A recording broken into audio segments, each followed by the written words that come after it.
Hello, we have Shyron Burke in the building, Birmingham's very own. Thank you for being here, man. How are you? I'm great, you know, bro. You? I'm good, thank you. Before we begin, where did you grow up and what was life like for you back then? I grew up in the heart of Birmingham, you know. I've probably lived in like every single area there is in Birmingham, to be fair. Yeah. Yeah, man, but growing up was just like growing up as, in the end, just like everyone else, literally just as a kid, playing out on the street, playing football, playing knock door run, all them sort of things. So yeah, man.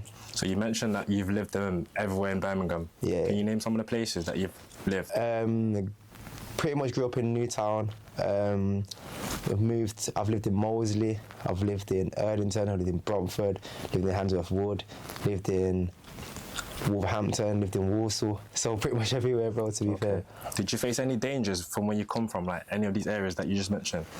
Yeah, of course, there's always a danger when you're growing up in these sort of environments when you're younger, you know what I mean? You kind of have to like look over your shoulder a little bit just in case, because you never know, do you know what I mean? Like you always hear about things that are going on in the area, but obviously I've tried my best to keep myself away from that, so yeah. That's good. All right, let's get into it. What was the first combat sport that you got into? First combat sport? Yeah. Thai boxing, my first Thai, well, yeah. So my first combat sport I ever done was Thai boxing. I started when I was about 17. Okay. When I was young, I used to watch all like combat films and things like that. I used to watch like Jet Li, I used to watch Ong Bat, I used to watch Kickboxer, all them sort of films, and I just, I felt like, yeah, this is what I want to do. Like as soon as I seen it as a kid, I was like, yeah, that's what I want to do. So from young, from when you witnessed fighting, Jet Li, the names that you've mentioned, you knew that that was the career that you wanted following on? At the time, I didn't know that's the career I wanted. It was more sort of thing of like, yo, that looks sick. Like, I want to do what he does. Like, I think it was just more so the aura that they had in the films. Yeah. That's what I wanted as when I was getting older. Do you know what I mean? Do you remember your first ever sparring session? My first sparring session ever. Ooh, I don't remember my first specific one, but I remember the first one where I got humbled. Would you like to tell me more about that, please? Yeah, so when I was younger, I used to think I was a bit of a scrapper. So when I started, you have like a 4-week trial where you learn the techniques and things like that, and then basically I was used to beat everyone up in that class, so I thought I was a man. And then as you get past the 4 weeks, you have to go to obviously the fighters class, which is like the next step up. And then I sparred a guy called Kurban. If he's watching this, he knows exactly what I'm talking about. Big southpaw guy. Soon as I started going hard on him, boom, straight in my nose. I was like, nah. Knowing your eyes start watering and all sorts. I was like, yeah, maybe this isn't what I want to do. So you experiencing that humbling experience, how did that experience move you forward? Did you know that from then on you have to be fully sharp, not underestimate anyone? Can you elaborate more how you feel? 100%. Yeah. I feel like everyone needs a humbling experience in their life at some point. I feel like that for me was more a thing of, yo, like, how did he catch me with that? How did he do it? I want to learn. I want to do that to other people. Do you know what I mean? Okay. That was my experience of it anyway. Okay, so you mentioned that you the first combat sport was Thai Jiu-Jitsu. Is that what you said? It was Thai boxing. Thai boxing, yes. Thai boxing. And okay, so what made you get into mixed martial arts? So my actual transition into MMA was a bit mad, because so when I started Thai boxing, I didn't really know much about MMA. And then I was training for my first Thai boxing fight, and then my opponent pulled out, which happens all the bloody time in MMA and fighting sports. Yeah. And then my coach was like, oh, I've got a MMA fight here, if you want to do that. I was like, okay, let me start having a look into that. And then I think I probably trained MMA for about a month or two, and then had a fight in MMA. Okay. Yeah, instantly, just straight away went into That was my first fight, yeah. Everyone knows the dangers of MMA and the brutality. Why did you not do boxing or anything? Why MMA specifically? As I said, I think it was just watching all the films when I was younger. So obviously, Ong Bat, Kickboxer, all them sort of films. When I used to watch them younger, I was like, I want to be able to use my kicks, all that. And obviously, coming from a footballing background, okay, I used to use my legs a lot anyway, so it was just a natural transition for me. Okay. And yeah, it just looks like, I was like, yeah, that's what I want to do. Like, it looks sick. Like, yeah. So how long you been doing MMA for now?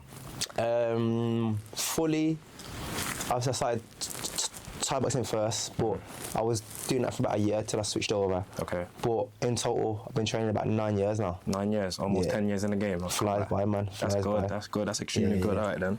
And what point did you realise this could be more than a hobby? So obviously you mentioned how you wanted to become the person in the video. Yeah. At what point, when you was fighting, experienced sparring, when did you realise this is more than a hobby? This is actually what I want to do for the rest of my life? You know what? There wasn't a specific point, but I feel like once you get into this sport, you get in. Like, everyone that does it, you can't stop. It's like a buzz. It's like you can't stop it. And then the more fights you have, the more experience you gain, the more you get better. Everyone's like, yo, like, you're actually quite good at this. And then you think, oh, maybe I could do this. And then I think for me that was just it. Just having the fights and then being really good in the fights. Like, you know what? I could actually do this, do you know what I mean? Okay, yeah. What does a typical training week look like for you? Training week, so train 6 days a week, rest days on Fridays. So Monday to Friday, I try and go on about 3 runs a week in the morning before work. Start work at 7 o'clock, so I have to go on my runs about 5. Go work, finish work about 3:30, 4. Start training about 6:30, 7 o'clock-ish, depending on the class. Yeah. And get home about 9:30 every night. Yeah, okay, that seems like you're extremely disciplined. The MMA sport's extremely disciplined, fully. Yeah. Like, you can't mess around. Nah. I think it's just because there's so many different there's so many different arts within it. You kind of have to be training all the time to learn different things from different places, and it is a lot, but I enjoy it. Like, I love the training. Like, if I didn't fight, I don't know who I'd be today. So. Okay. And how important is the little things such as sleeping, recovering, diet? How impactful can that be to your training and your performance? Yeah, definitely. It's very important. Sleep alone, like, you need rest for your body to recover. Yeah. Alone, your food now. A lot of people believe they can eat what they want as long as they're not fat. That's not the case. It's about the fuel you're giving your body for your body to react and respond a certain way. Okay. When you're feeding yourself crap foods, you're going to perform like that. Do you know what I mean? Mm-hmm. So what weight class are you then? Well, my last fight I just had, I dropped back down to lightweight, which is 70 kilo. 70 kilo. Which is 11 stone, for people that don't know. Do you struggle with weight cutting? I'm going to say no. Because I know that it's a lot. I've seen a lot of boxers, MMA fighters. I see the struggle of. There's even weight bullies. Like, would you class yourself as a weight bully? Nah.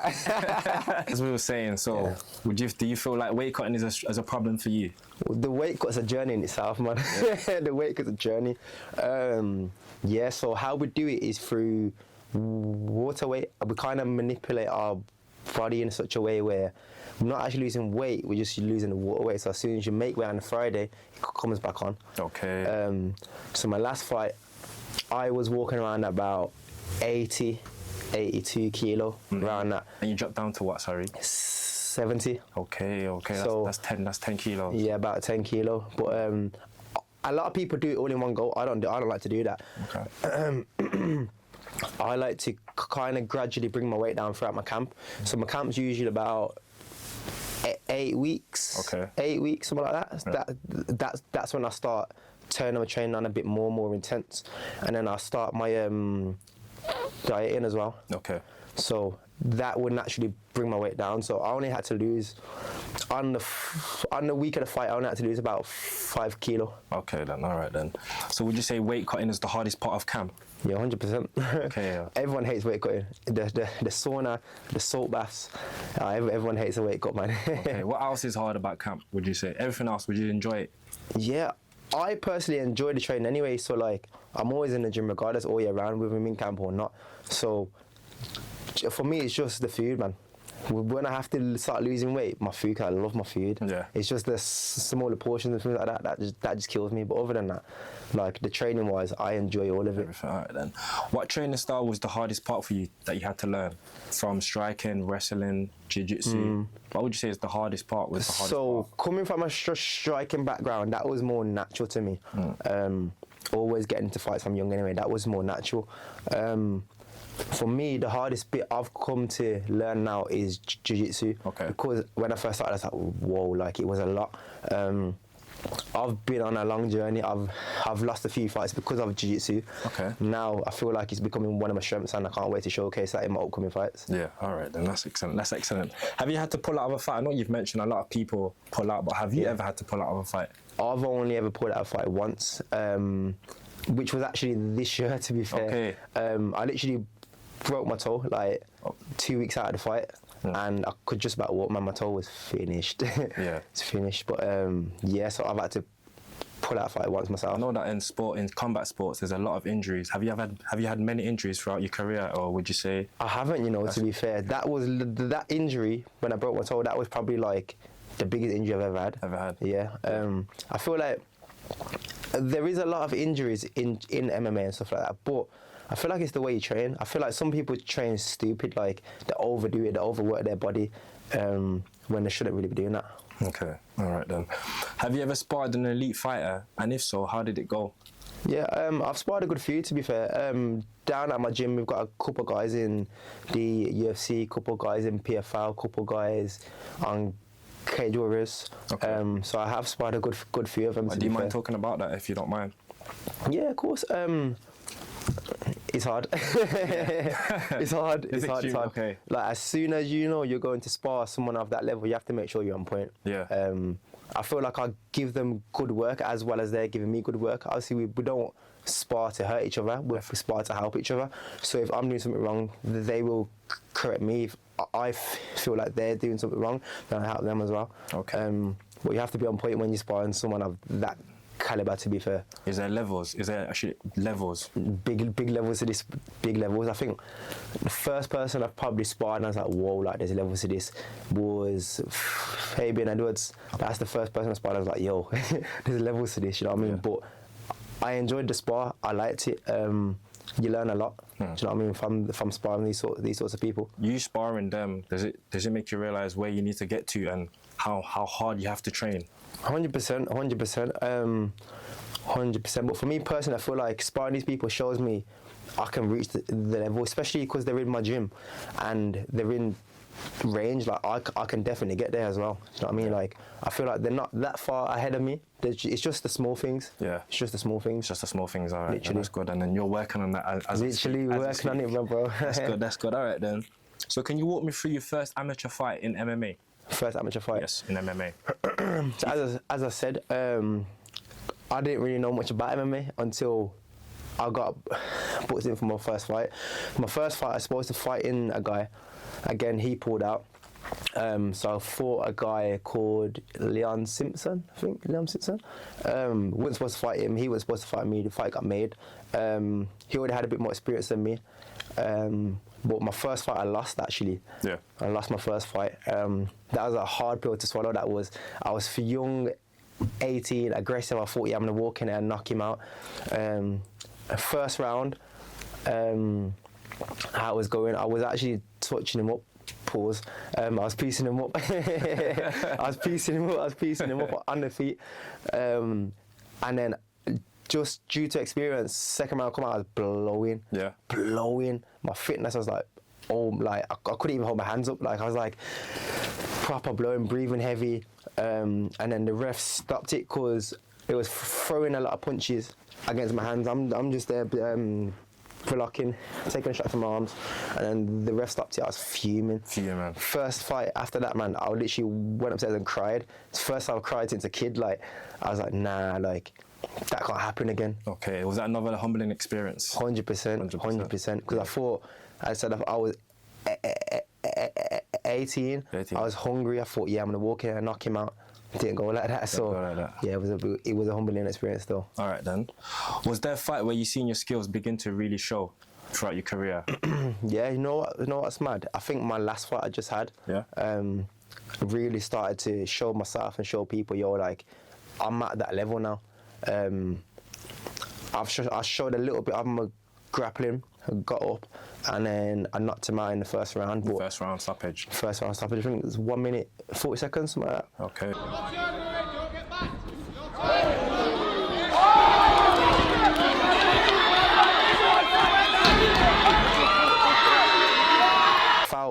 That fight, I felt so comfortable. That's the most comfortable I've ever felt in a fight. Like, yeah, I was like, this is home to me. Like, this is where I'm supposed to be. Okay. So when you go into a fight, are you looking for the stoppage every time, or are you looking to go with a game plan of your team? So obviously, everyone likes a knockout. You know what I mean? Me personally, if I look at a fight and I think, yeah, I'm gonna knock you out, like that's always in the back of your mind, but you can't look for a knockout. It just happens, something that happens naturally, to be fair. Like, every time I've knocked someone out, it's never been with my hardest shot or the most powerful shot. It's just been the shot that's landed through my combinations, literally. Okay. What's the toughest opponent you've ever faced? Toughest opponent? Yeah, you've ever faced. Ooh,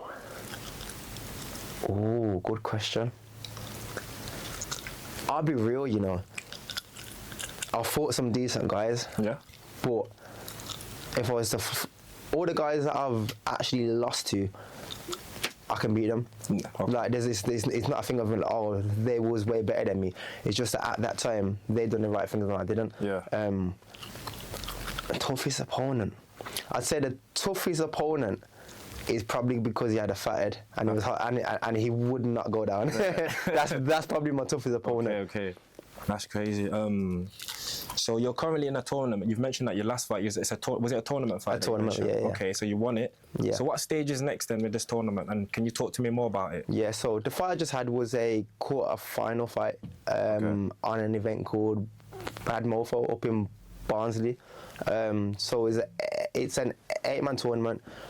So I just had the quarterfinals, as I said. Knocked out my opponent first round. Yeah. So I'm through to the semi-finals now. Yeah. The semi-finals in March 28th, I believe.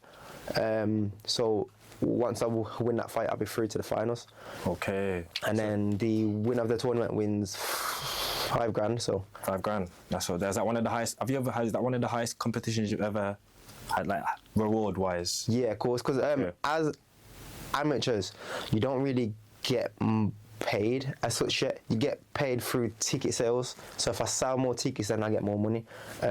So this one for me is, trust me, that $5 is coming home. That's good, man. So you said that, so you mentioned currently right now, are you a semi-pro?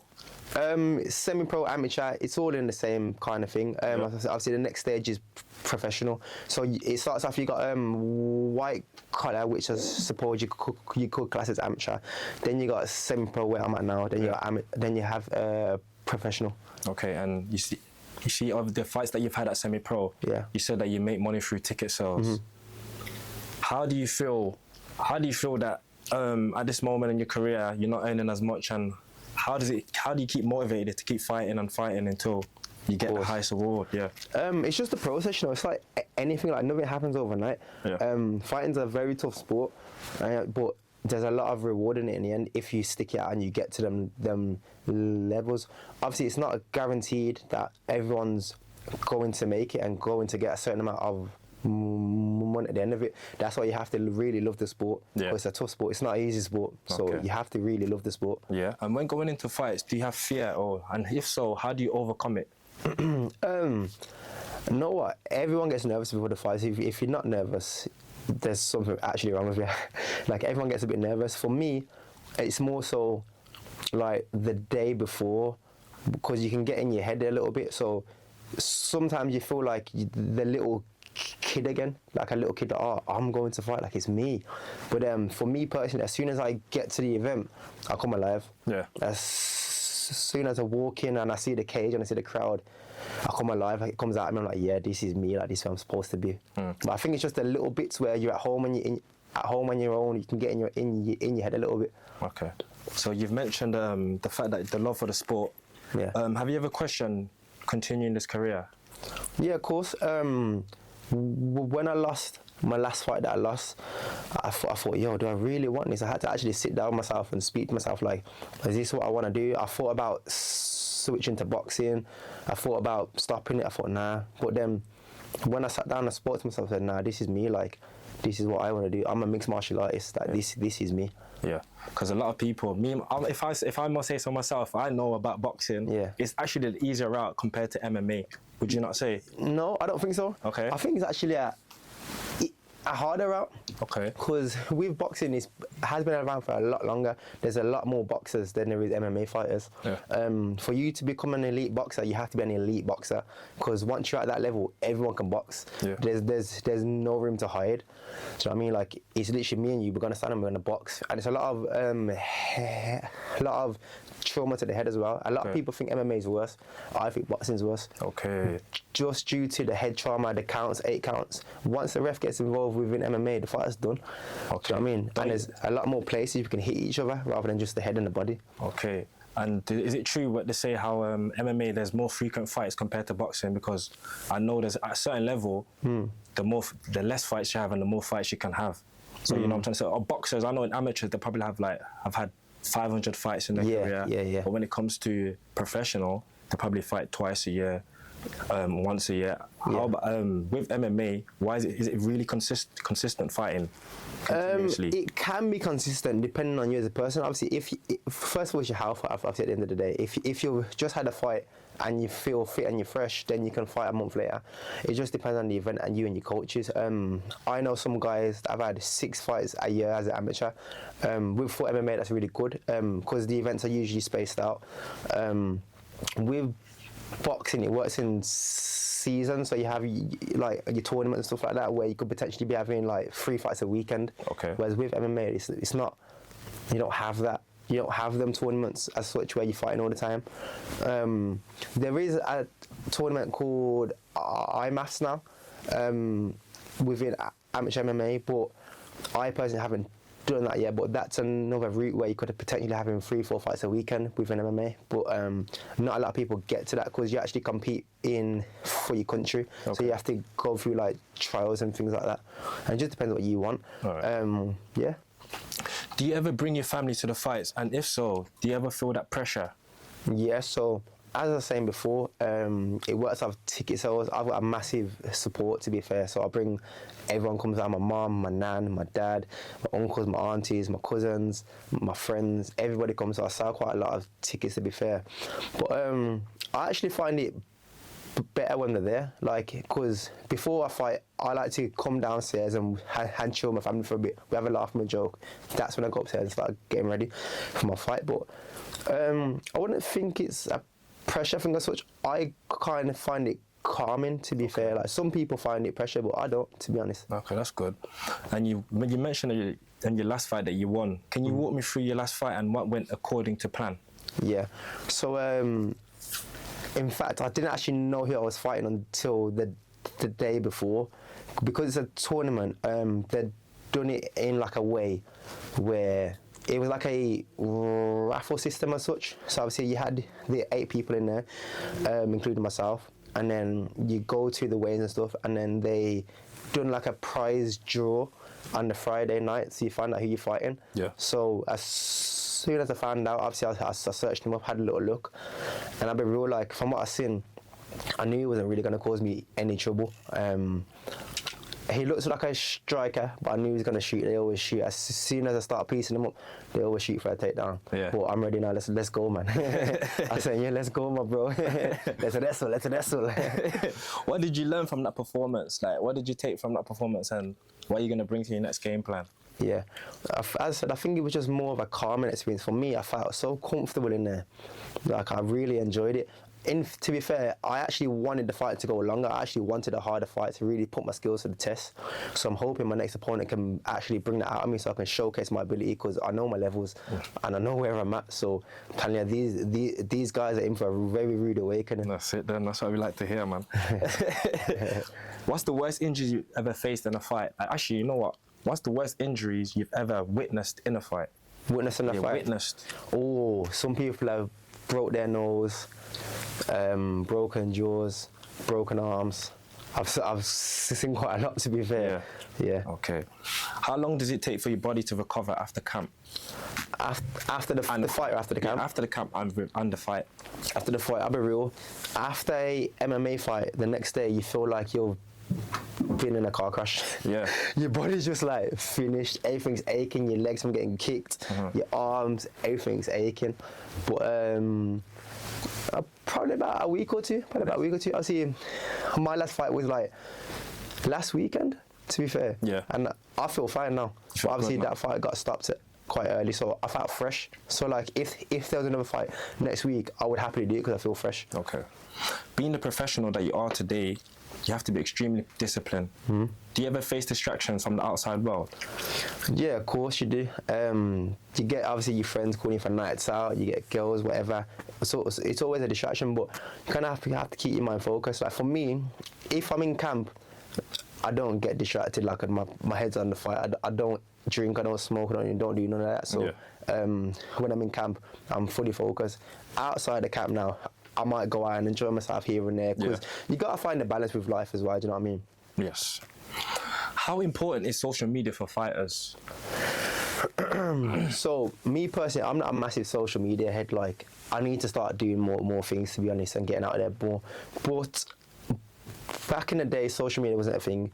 Nowadays, in today's society, to get to the levels you want to get to, you have to have a good social media platform on your page for people to look and say, oh, okay, Bomi's doing this, is doing that, and such. I think it helps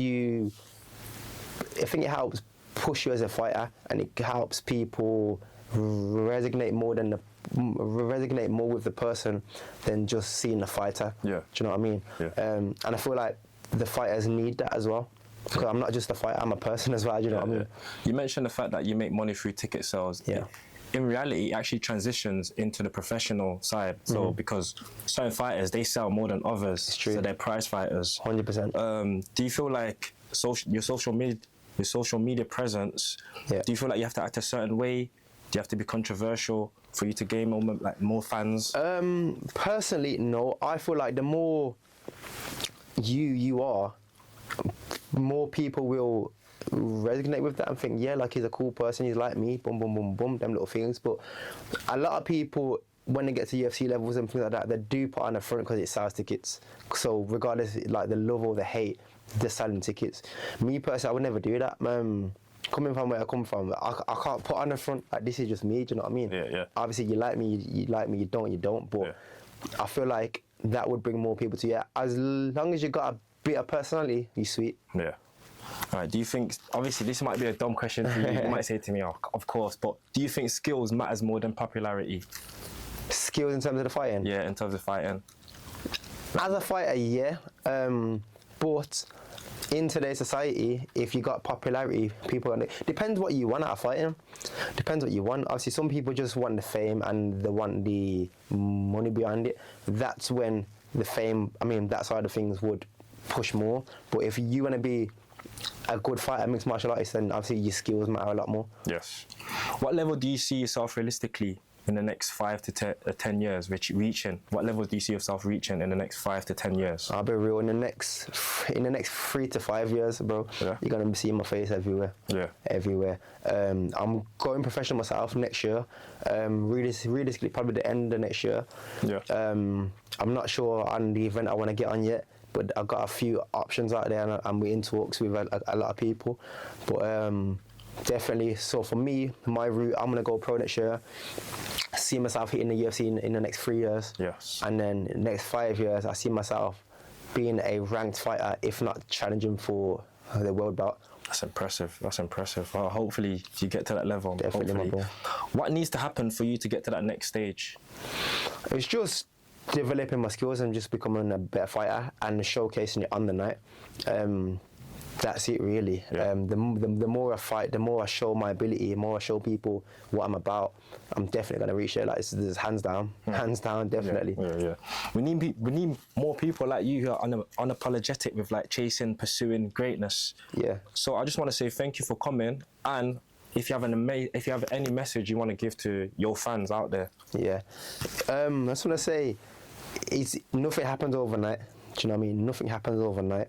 I've been doing this for 9 years. I'm going pro next year now. I'm my 10th year. And yeah, man, just keep pushing. Nothing happens overnight. That's what I want to say. Yeah, all right then. Thank you, Thank you, Shyron. Man, I appreciate you, man. Respect my brother. All right then. Thank you.